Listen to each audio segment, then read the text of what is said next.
বন্ধুরা, চলে এসেছি আরো একটি নতুন মুভি এক্সপ্লেনেশন ভিডিও নিয়ে। আজ আমি এক্সপ্লেন করতে চলেছি মায়া সভা মুভিটিকে। তো চলো বেশি দেরি না করে মুভি এক্সপ্লেনেশনটা শুরু করা যাক। তো মুভির শুরুতে আমরা এখানে মায়া সভা নামের একটি সিনেমা হল দেখতে পাচ্ছিলাম। সেখানে আমাদেরকে একজনের সাথে পরিচয় করানো হয়, যার নাম হলো বাসু সেন। তাকে দেখে এখানে মনে হচ্ছিল যে তার বয়স এখানে হয়তো 15 থেকে 16 বছর হবে, কিন্তু তার বয়সের বাচ্চাদের মতো সে একদমই ছিল না, কারণ তার পুরো জীবনটা এখানে এই থিয়েটারের মধ্যে বেঁচে রয়েছে। তাকে দেখে এখানে আমরা বুঝতে পারি সে তার পুরনো ছেঁড়া জামা পরতো এবং তার শরীরের মধ্যে এখানে প্লাস্টিক পেঁচিয়ে রাখতো, আর সবসময় তার মাথায় সে একটা হেলমেট লাগিয়ে রাখতো। এটা কেন সে করতো সেটা আমরা ঠিক পরে জানতে পারবো। এই মুভি থিয়েটারটাই এখানে বাসুর বাড়ি। সে এখানেই থাকতো এবং এখানেই খেত এবং এখানেই ঘুমাতো, আর কিছু কিছু সময় সে এখান থেকে বেরিয়ে বাইরের দুনিয়াতে ঘুরে বেড়াতো। সে এখান থেকে বেরিয়ে হয়তো এমনি বাইরে ঘুরে বেড়াতো, আর নয়তো নতুন নতুন জিমে এখানে ফ্রি ট্রায়াল করতে যেত। তারপরে এখানে আমরা দেখতে পারি বাসু একটা জিমে আসে, আর এখানে বেশিরভাগ জিমেই প্রথম দিন ফ্রি ট্রায়াল দিত।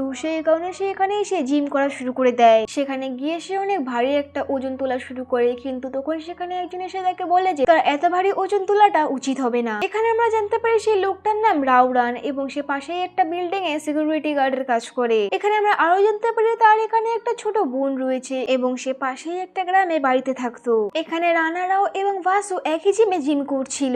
এরপর রানারাও যখন জিমে জিম করছিল তখন ভাসু তার প্যান্টটাকে খুলে নেয় এবং সেখানে তার মজা নেওয়া শুরু করে দেয়। তারপর সে এখানে রাওরানার সাথে ঝগড়া করা শুরু করে দেয় এবং তার সঙ্গে খুব অভদ্র আচরণ করছিল। এটাকে দেখে এখানে রাওরানা কিছুই বুঝতে পারছিল না, সেই কারণে তার বিহেভিয়ারটা তার একদমই পছন্দ হলো না। কিন্তু এখানে আমরা দেখতে পারি বাসু ছোট থেকে সে থিয়েটারে বড় হয়েছে। সেখানে সবসময় বন্ধ থাকার কারণে যখন সে কেউ বাইরে আসে তখন এরকম আচরণ করবে, এটা তো স্বাভাবিক ব্যাপারই। কিন্তু আমরা এখানে দেখতে পারি রাওরানা এখানে তাকে বোঝে এবং তার এই ব্যাপারটাকে সামলায়। তারপর রাওরানা এখানে তাকে তার বাড়িতে নিয়ে আসে এবং তার বোনের সাথে পরিচয় করায়। আর এখানে আমাদেরকে জানানো হয় রাওরানার বোনের নাম এখানে জিনাত। তারা এখানে খুব ভালো বন্ধু হয়ে উঠেছিল।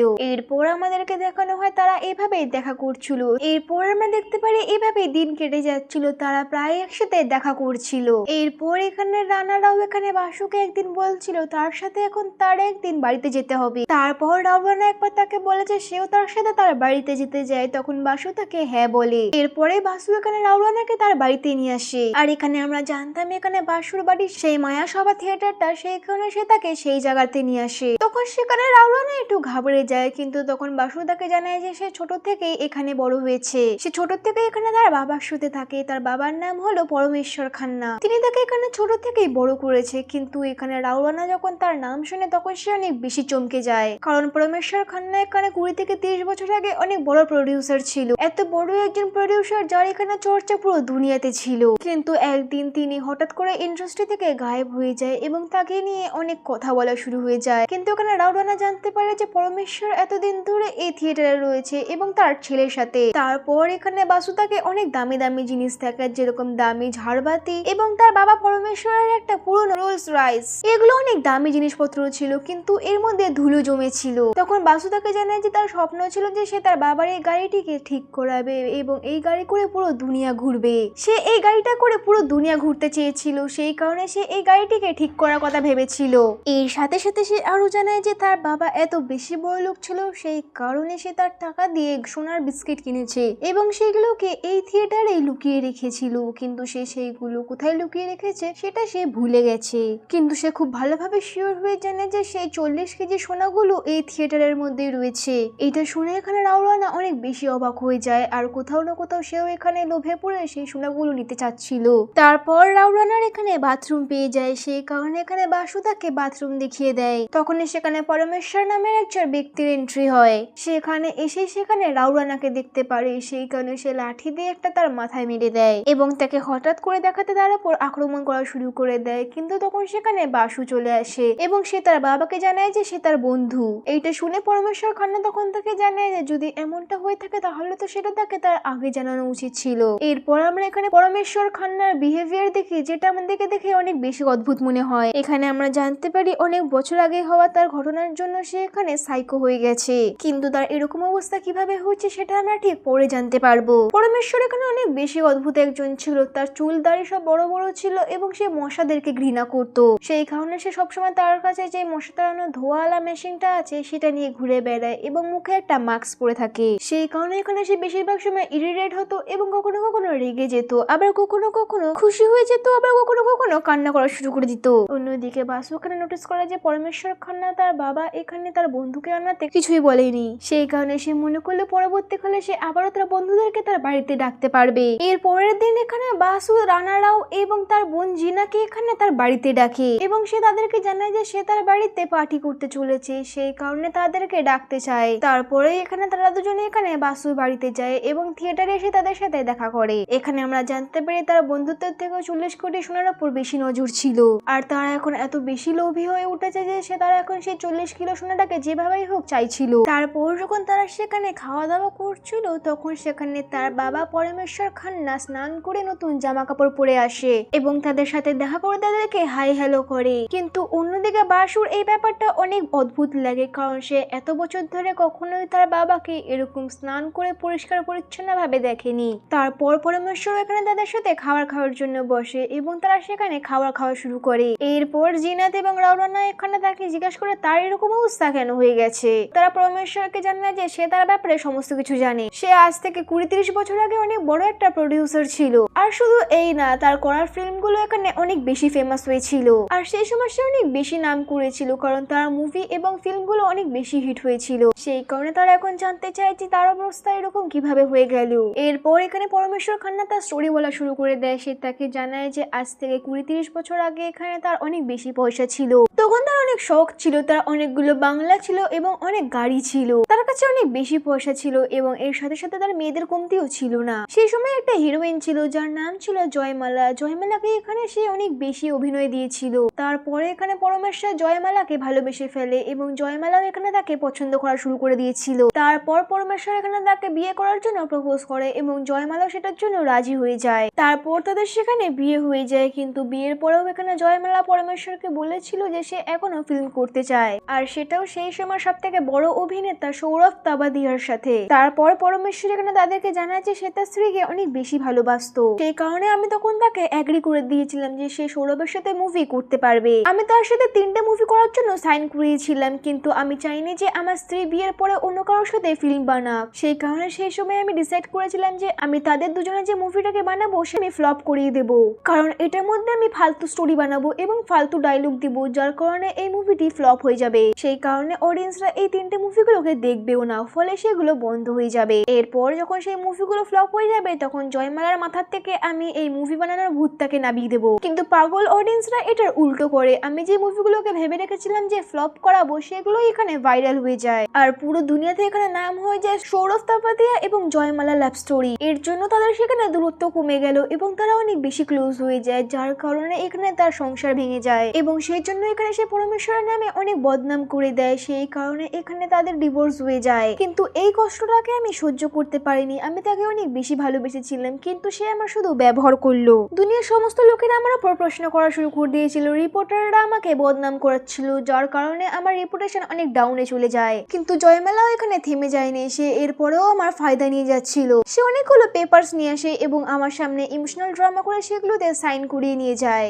আর এইভাবেই সে আমার সমস্ত প্রপার্টি এবং আমার সমস্ত পয়সা নিয়ে এখান থেকে পালিয়ে যায়। এরপরে এখানে সৌরভ তাবারিয়া এবং জয়মালার একটা ছেলে হয় এবং সেই ছেলেটাকে তারা আমার কাছে ছেড়ে দেয়, যার নামই এখানে হলো বাসু। কারণ জয়মালা যখন তার বাচ্চা এখানে ছেড়ে দেয় তখন সবাই অনেক প্রশ্ন করছিল যে এখন এই বাচ্চাটার কি হবে, কিন্তু তখন সামনে আমি আসি এবং সবাইকে বলি যে এই বাচ্চাটাকে আমি পালন করব এবং এটাকে আমি নিজের করে রাখবো, আর সেই দিনের পর থেকেই আমি এখনো বাসুকে বড় করেছি। এরপরে এখানে রাওরানা এবং জিনাত বলে যে সৌরভ এবং জয়মালার আসল ছেলে এখানে বাসু, সেই কারণে এখানে সে জয়মালার ছেলে হওয়ার কারণে তাকে ভালো তো বাসতো, কিন্তু এখানে সৌরভ তাওয়ালের ছেলে বলে সে তাকে ঘৃণাও করতো। এরপর সে তাকে আরো জানায় যে সৌরভ অনেক বাজে একজন ছিল, কারণ জয়মালা যখন তার জন্য আমাকে ছেড়ে দিয়েছিল তখন সেও আমার নামে অনেক বদনাম করেছিল। সে আমাকে নামার্দ বলেছিল এবং তার সাথে গেও বলেছিল, কিন্তু সত্যি কথা তো সেখানে আমাকে অনেক বদনাম করেছিল। সে এখানে দুনিয়ার সামনে মাছো হিরো সেজে ঘুরে বেড়াতো, কিন্তু বাস্তব দুনিয়াতে সে এখানে ছেলেদেরকে পছন্দ করতো, সে এখানে ছেলেদের সাথে শুতো। এরপরে এখানে আমরা দেখতে পারি পরমেশ্বর খান্না সৌরভের নাম শুনলে অনেক বেশি রেগে যেত এবং মারতে মারতে সে বলতো যে এটা সৌরভের ছেলে, সেই কারণে আমি একে ছেড়ে দেবো না। তারপর তাকে মারতে মারতে এখান থেকে তাড়িয়ে দিচ্ছিল। এটা দেখে এখানে রান্নারাও তাকে সাহায্য করে এবং তাকে এখান থেকে দূরে পাঠিয়ে দেয়। তারপর বাসু তাকে জানায় যে তার বাবা এরকম রোজ করতো, সে তাকে ভালো তো বাসতো, কিন্তু যখন তার সৌরভের কথা মনে পড়তো তখন তাকে মারতো। এরপর এই সমস্ত শোনার পর এখানে জিনাতের মাথা অনেক বেশি খারাপ হচ্ছিল, আর এখানে এখানে আমরা জানতে পারি এই জিনাত নামের মেয়েটি অনেক চালাক। সেই কারণে এই সমস্ত কিছু শোনার পর সে এখানে ঠিক করে নেয় যে এই থিয়েটারে লোকানো 40 কেজি সোনাটাকে সে নিয়ে যাবে। কারণ স্বাভাবিক ব্যাপার, এখানে সে একজন সাইকো লোক ছিল, সেই কারণে তার সোনাগুলো কোথায় রয়েছে সেটা আর যায় আসে না। রইল কথা এখানে বাসু, সে এখন অনেক ছোট, সেই কারণে তাকে বলদ বানানোটা অনেক সহজই হবে। তারা ঠিক করে সে সোনাটাকে খুঁজবে এবং সেখান থেকে পালিয়ে যাবে। এরপর এখান থেকে জিনাত সেই বাসু রুমে যায় যেখানে বাসু লুকিয়েছিল। সেখানে গিয়ে সে এখানে বাসুকে বাইরে বের করে দিচ্ছিল এবং সেখানে গিয়ে তাকে বলে যে তার বাবা এখন অনেক বেশি রেগে রয়েছে এবং তাকে সেখানে খুঁজছে। সেই কারণে উচিত হবে তোমার এখানে বাড়ির বাইরে গিয়ে ঘোরা উচিত এবং যখন রাত্রি এবং সন্ধ্যা হবে তখন তার ফেরত চলে আসা উচিত, কারণ ততক্ষণে তার বাবার রাগ কমে যাবে। বাসুরের ব্যাপারটা ভালো লাগে, সেই কারণে সে এখান থেকে 2 থেকে 3 ঘন্টার জন্য বাইরে চলে যায়। এরপর যখন এখান থেকে বাসু চলে যায় তারপর এখানে জিনাত মনে করে যে সে পরমেশ্বর খান্নার মুখ থেকে যেভাবে হোক সেই 40 কেজি সোনার কথাটা বের করবে। তারপর সে প্রথমে গিয়ে এখানে পরমেশ্বর খান্নার কাছে ঘুরিয়ে পেঁচিয়ে প্রশ্ন করা শুরু করে দেয় যাতে সে সোনার ব্যাপারে জানতে পারুক। কিন্তু সেখানে সে দেখে বুঝতে পারে যে এই সমস্ত কথা শুনলে পরমেশ্বর খান্না এখানে অনেক বেশি রেগে যেত, সেই কারণে এভাবে কথা জিজ্ঞাসা করলে হবে না। এই কারণে সে ঠিক করে সে তাকে এবার ইমোশনালি ভাবে অ্যাটাক করবে। যেহেতু এখান থেকে বাসু বেরিয়ে গেছিল সেই কারণে এখানে রাওরানা এবং জিনাত মিলে এখানে পরমেশ্বর খান্নাকে অনেক ইমোশনালি অ্যাটাক করা শুরু করে দেয়। তারা দুজনে এখানে তার সামনে কান্না করা শুরু করে দেয় এবং তাকে বলতে লাগে যে সে যা করেছে একদমই ঠিক করেছে। তারা বলতে লাগে পরমেশ্বর খান্না অনেক ভালো মানুষ, তার মধ্যে ভালো মানুষ অনেক কম রয়েছে। এরপর জিনাত তাকে জানায় যে সে যদি তার জায়গায় থাকতো তাহলে সে সেই বাচ্চাটাকে এখানে সে একটা নোংরা বাস্কর মধ্যে ফেলে দিত, কিন্তু এখানে পরমেশ্বর খান্না এমনটা করেনি, সে তাকে ছোট থেকে বড় করেছে, সেই কারণে সে খুবই ভালো মানুষ। এটা শোনার পর এখানে পরমেশ্বর খান্না বুঝতে পেরে যায় যে এটা এখন তার উপর ইমোশনাল ভাবে ড্যামেজ করছে। এরপর পরমেশ্বর খান্না এখানে তাকে জানায় যে সে বুঝতে পেরে গেছে যে তারা শুধুমাত্র এখানে সোনাটাকে নিতে এসেছে, আর এর সাথে সাথেও সে এখানে বুঝতে পেরে যায় যে তারা তাকে ইমোশনাল করার চেষ্টা করছে যাতে সে সমস্ত কিছু বলে ফেলুক। এরপর পরমেশ্বর খান্না আরো জানায় যে ঠিক আছে, তোমরা সেই সোনাটাকে এখানে খুঁজতে পারো, যদি তোমরা সেই সোনাগুলো এখানে পেয়ে যাও তাহলে তুমি আমার সামনে থেকে সেগুলো খুশি খুশি ভাবে নিয়ে যেও, আমি তোমাদেরকে আটকাবো না, আর শুধু এটা ভেবে নিও যে সেই সোনাগুলোকে আমি তোমাদেরকে গিফট করেছি। তারপরে এখান থেকে এগুলো বলে পরমেশ্বর খান্না চলে যেতে লাগছিল। সে যাওয়ার সময় আরো বলে যায় যে তুমি যতই চেষ্টা করে নাও না কেন এগুলোকে খুঁজে পাবে না, কারণ এর আগে 30 জনের বেশি লোকেরা এটাকে খোঁজার চেষ্টা করেছে কিন্তু কেউ এখনো সেই সোনাগুলোকে খুঁজে পায়নি। এর সাথে সাথে সে আরো জানায় যে আমার কোনো যায় আসে না সেই সোনাগুলোকে নিয়ে, তোমাদের যদি প্রয়োজন হয় তোমরা নিয়ে যেও, আমি তো সেই সোনার ওপর হাগি। এখানে আমরা জানতে পারি এখানে জিনাত অনেক বেশি চালাক ছিল বলে সে এখানে তাড়াতাড়ি করে সেই সোনাগুলোকে নিয়ে ভাবতে শুরু করে দেয়, কিন্তু রাওলানা তখন তাকে আটকে দেয় এবং তাকে বলে যে 30 বছর লেগে গেছে সেই সোনাগুলোকে খুঁজতে, সেই কারণে হয়তো আমরাও খুঁজে পাবো না। কিন্তু জিনাত তার ভাইকে বলল যে একদমই না, হয়তো আজ পর্যন্ত কেউ মাথা খাটিয়ে সেই সোনাগুলোকে খুঁজতে বেরায়নি। তারপর জিনাত এখানে জানায় যে পরমেশ্বর খান্না কথায় কথায় বলেছিল যে সেই সোনাগুলো সবার সামনেই রয়েছে কিন্তু তার সত্ত্বেও কেউ খুঁজে পেত না, সেই কারণে হয়তো সেটা আমাদের চোখে পড়বে যেটা আজ পর্যন্ত কারোর চোখে পড়েনি। শুধুমাত্র আমাদের এখন চিনতে হবে যে সেই সোনাটা কোথায় রয়েছে এবং কি রূপে রয়েছে। তারপর তারা এখানে সোনাটাকে খুঁজতে শুরু করে দেয়। এরপর পুরো ঘর থেকে খুঁজে তারা কোথাও সোনা পেল না, কিন্তু এখানে সোনা খোঁজার সময় সে একটা জিনিস নোটিস করে যে পরমেশ্বর খান্নার রুমে যে বাথরুমটা রয়েছে সেটা গোল্ডেন কালারের, সেই কারণে হতে পারে সেই 40 কেজি সোনাটাকে এখানে পরমেশ্বর খান্না কোমোটে তৈরি করে নিয়েছে, সেই কারণে হয়তো সে এই জন্যই বলেছিল যে সে তার মধ্যে হাগে। কিন্তু এখানে জিনাতে শুধুমাত্র এই ব্যাপারটার উপর সন্দেহ ছিল। এরপর সে এখান থেকে পরমেশ্বর খান্নার কাছে যায় এবং তার সামনে একটা গেম খেলে এবং তাকে বলে যে সে সোনাগুলোকে খুঁজে পেয়ে গেছে। তখন পরমেশ্বর খান্না এখানে হাসতে হাসতে বলে যে ঠিক আছে, পেয়ে গেছো যখন তাহলে এটাকে নিয়ে চলে যাও। কিন্তু জিনাত তাকে জানায় যে সে সেই সোনাগুলোকে নিয়ে যাবে না, কারণ এটা খুঁজতে তাকে বাসু বলেছিল এবং তার সাথে সে আরো জানায় যে বাসু তাদেরকে বলেছিল যে তারা যদি 40 কেজি সোনা এখানে খুঁজে পেয়ে যায় তাহলে সেটা বাসুকে জানাতে, আর সেই সোনাগুলোকে এখানে বাসু নিয়ে নিত এবং 30% এখানে তাদেরকে দিত। সেই কারণে এখানে জিনাত তাকে জানায় যে সে সোনার ব্যাপারে এখন শুধু বাসুকেই বলবে। 40 কেজি সোনা রয়েছে, আর জানিয়েছিল যে যখন সে সেই সোনাগুলোকে পেয়ে যাবে সেইটা দিয়ে সে পুরো দুনিয়াটাকে ঘুরবে। এরপর জিনাত তাকে জানায় যে বাসু আসবে তখনই সে সোনার ব্যাপারটা তাকে জানিয়ে দেবে, কিন্তু পরমেশ্বর খান্না এটা শুনেও হাসে এবং বলে যাও গিয়ে বলো। এরপর জিনাত এখানে সত্যি কথাটা বলে যে তুমি সবসময় বলতে যে তুমি কোমোটে হাগো, সেই কারণে এই ব্যাপারটাকে আমি এখন ক্র্যাক করে নিয়েছি, তোমার ওয়াশরুমে যে কোমোটটা রয়েছে সেটাই আসল সোনা। এইটা শুনে এখানে পরমেশ্বর খান্নার রিয়াকশন চেঞ্জ হয়ে যায়, যেটা শুনে এখানে জিনাতেরও একটু ডাউট হয়, কিন্তু সেখান থেকে চুপচাপ করে তাদের কাছে চলে আসে। তারপর কিছুক্ষণ পর তাদের কাছে এখানে পরমেশ্বর খান্না আসে এবং সে এসে জানায় যে আমি ভাবতে পারিনি তোমরা সোনাটাকে খুঁজে পেয়ে যাবে, কারণ আজ পর্যন্ত এটাকে কেউ খুঁজে পায়নি। সে সবসময় সবাইকে বলতো যে সোনাটা সবার সামনেই রয়েছে কিন্তু সেটাকে কেউ আজ পর্যন্ত খুঁজে পায়নি, কিন্তু তোমার বুদ্ধিটাকে আমি সম্মান করি, কারণ আমি ভাবতে পারিনি যে তোমরা এটাকে খুঁজে পেয়ে যাবে। যেহেতু তোমরা এখানে সোনাটাকে খুঁজে পেয়ে গেছো সেই কারণে আমি তোমাদেরকে এটা নিয়ে যেতে দেবো, কিন্তু এর জন্য একটা শর্ত রয়েছে, তোমরা যে এই সোনাটাকে খুঁজে পেয়ে গেছো এই ব্যাপারটা এখানে বাসুকে জানাবে না, এবং এর সাথে সাথে তোমাকে বাসুকে তাকে আরো জানাতে হবে যে তাকে এখানে সবসময় আমার সাথে থাকতে হবে এবং সে ভবিষ্যতে কখনোই আমাদেরকে ছেড়ে যেতে পারবে না। এরপর জিনাত এবং রাওলানা তার কথাতে রাজি হয়ে যায়। এরপর পরমেশ্বর খান্না এখানে তাদের দুজনকে নিয়ে সেই ওয়াশরুমে যায় এবং কোমরটাকে দেখাতে দেখাতে সে বললে যে সেটাকে নিয়ে যেতে পারবে, কিন্তু এখানে রাওলানার একটা ভুল হয়ে যায়। সে ভুল করে বলে দেয় যে ও এই সোনাটা এখানে রাখা ছিল। সে যখন এই কথাটা শুনে তখন সে বুঝতে পেরে যায় যে এই সোনাটার ব্যাপারে এখানে তারা জানতো না। তারা এটাকে দেখে তো ছিল কিন্তু এটার জন্য তারা শিওর ছিল না। সেই কারণে জিনাত এখানে তার উপর একটা সাইকোলজিক্যাল ট্রিক করেছিল। এটা শুনে এখানে পরমেশ্বর খান্না অনেক বেশি রেগে যায় এবং হঠাৎ করে তাদের উপর অ্যাটাক করে দেয়। যেহেতু এখানে জিনাত এবং রাওলানা দুজন ছিল সেই কারণে তারা দুজন মিলে এখানে একটা বোতল নিয়ে পরমেশ্বর খান্নার মাথায় মেরে দেয় এবং তাকে সেই অবস্থায় একটা ঘরের মধ্যে বন্ধ করে দেয়। কিন্তু এখানে জিনাত আগে থেকে প্ল্যান করে নিয়েছিল। সে সেই রুমটার মধ্যে আগে থেকে সেই মশা তাড়ানো মেশিনটাকে এখানে রেখে দিয়েছিল এবং মাস্কটাকে সেখান থেকে সরিয়ে দিয়েছিল। সেখানে ঢোকানোর আগে এখানে জিনাত তার ফোনের মধ্যে মশার সাউন্ড অন করে সেই রুমের মধ্যে রেখে দিয়েছিল। সে এমনটা করেছিল কারণ সে মনে করছিল যে যখন সে এই রুমটার মধ্যে তাকে বন্ধ করবে তার মধ্যে তাকে যেন মশার আওয়াজ আসুক। যেহেতু এখানে সে জানতো যে এখানে পরমেশ্বর খান্না একজন সাইকো ছিল, সে মশাকে মারার জন্য সবসময় এই মেশিনটাকে ব্যবহার করতো, সেই কারণে সে এটা করেছিল। তারপর তারা তাদের প্ল্যানটাকে শুরু করে। তারা সেখান থেকে সে কোমরটাকে তোলে এবং তাদের গাড়িতে করে নিয়ে যায়। রইল কথা জিনাতের। এখানে সে চারিদিক থেকে তার আঙুলের ছাপগুলো মুছতে শুরু করে দেয়। এরপর এখান থেকে জিনাত আবার ফেরত আসে পরমেশ্বর খান্নার রুমের কাছে যাতে সে জানতে পারে যে পরমেশ্বর খান্না মারা গেছে কিনা। এরপর যখন এখানে মশার আওয়াজ শুনে পরমেশ্বর খান্না যখন মেশিনটাকে অন করতে যাচ্ছিল তখন তার ফোনের মধ্যে কারো একজনের ফোন চলে আসে। আর পরমেশ্বর খান্না এখানে যখন ফোন আসার আওয়াজটাকে শুনতে পারে তখন সে বুঝতে পেরে যায় যে এখানে কোনো মশা নেই, এই সমস্ত আওয়াজগুলো আসলে ফোন থেকে আসছে। সেই জন্য পরমেশ্বর এখানে রুমের বাইরে তাকে উস্কানো শুরু করে দেয় এবং বলে যে আমি ভালো করে জানি যে তুমি এখানে আমাকে উস্কানোর জন্য এখানে এসেছিলে যাতে আমি এখানে মশার সাউন্ডটাকে শুনে এই মেশিনটাকে অন করে দিই, যার ফলে এই ধোঁয়াতে আমার মৃত্যু হয়ে যায়। এটা বলেই পরমেশ্বর খান্না সেখান থেকে একটা লোহার রড তোলে এবং তার দরজাটাকে ভাঙতে শুরু করে দেয়। এটা শোনার পর এখানে জিনাত একটু ঘাবড়ে যায়, কিন্তু সে এখানে বোকামো না করে একটা চালাকি ভরা প্রশ্ন জিজ্ঞাসা করে, কারণ এখানে জিনাত ভালো করে বুঝতে পেরে গেছিল যে পরমেশ্বর খান্না তাকে যে স্টোরিটা জানিয়েছে সেটা একেবারে মিথ্যা স্টোরি আর সত্যিটা এখানে অন্য কিছু ছিল। সেই কারণে এখানে জিনাত তাকে আসল স্টোরিটা বলতে শুরু করে দেয় এবং তাকে বলতে শুরু করে দেয় যে সে আসল সত্যিটা জানতে পেরে গেছে যে আসল সিক্রেট কি। এইটা শুনে এখানে পরমেশ্বর একটু চুপ হয়ে যায় এবং এখানে জিনাত বারবার তাকে সেই কথাগুলোই বলে যাচ্ছিল। এটা শুনে পরমেশ্বর তো দুঃখী হতে শুরু হয়ে যায় এবং সে এখানে একদম চুপ হয়ে দাঁড়িয়ে পড়ে। সে তাকে বলতে শুরু করে যে তুমি আমাকে বলেছিলে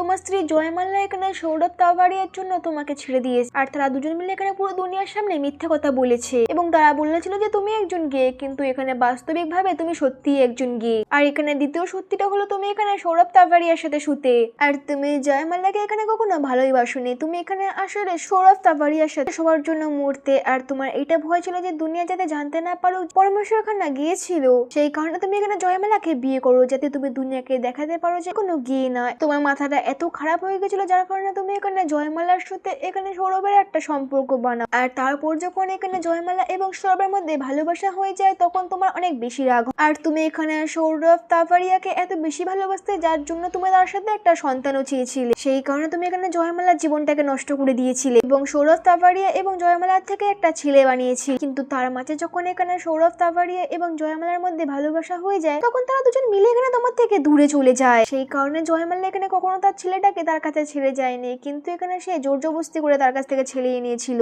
জয়মালা তো শুধুমাত্র এখানে একটা শিকার ছিল, সেই কারণে সে এখানে একটা সারোগেট মাদার হয়। তুমি এখানে বাসুকে ভালোবাসতে কারণ তুমি এর মধ্যে সৌরভকে দেখতে পারতে, কিন্তু তুমি তাকে মারতেও কারণ তুমি এখানে সৌরভকে ঘৃণা করতেও। এটা শোনার পর এখানে পরমেশ্বর খান্নার অনেক বড় একটা ধাক্কা লাগে। সে এতদিন ধরে যে সত্যিটাকে একটা গল্পের নিচে লুকিয়ে রেখেছিল সেটা এখন বাইরে চলে এসেছে। এই সমস্ত কিছু শুনে এখানে পরমেশ্বর খান্না জোরে জোরে চিৎকার করা শুরু করে দেয় যে বাসু বাঁচাও আমাকে, বাসু বাঁচাও। এরপর জিনাত এখানে আরো একটা খেলা খেলে। সে বলে যে তোমার মনে হচ্ছে এখানে বাসু তোমাকে বাঁচাতে আসবে, কিন্তু সে কখনোই আসবে না। আসলে এই পুরো প্ল্যানটা এখানে বাসুরে ছিল, কারণ বাসু আগে থেকে জানতে পেরে গেছিল যে তার বাবা একজন গে। সে সবসময় আমাদেরকে বলতো যে তারা মনে হতো যে তার বাবা যেন মারা যাক এবং সমস্ত সোনাগুলোকে নিয়ে সে এখানে অনেক বেশি এনজয় করুক এবং তারপরে তো সে প্ল্যান করে যে সে এই গোল্ডটাকে খুঁজে বের করবে এবং 30% এখানে আমাদেরকে দেবে। এটা তো শুনে এখানে পরমেশ্বর খান্নার অনেক বেশি আঘাত লাগে, কারণ যেই বাসুকে সে ছোট থেকে বড় করেছে সে বড় হওয়ার পর এরকম বলবে সেটা সে ভাবতে পারি। পারেনি, কিন্তু বাস্তবিক ভাবে এটা বাসুর কোনো প্ল্যান ছিল না, এটা তো জিনাতের প্ল্যান ছিল।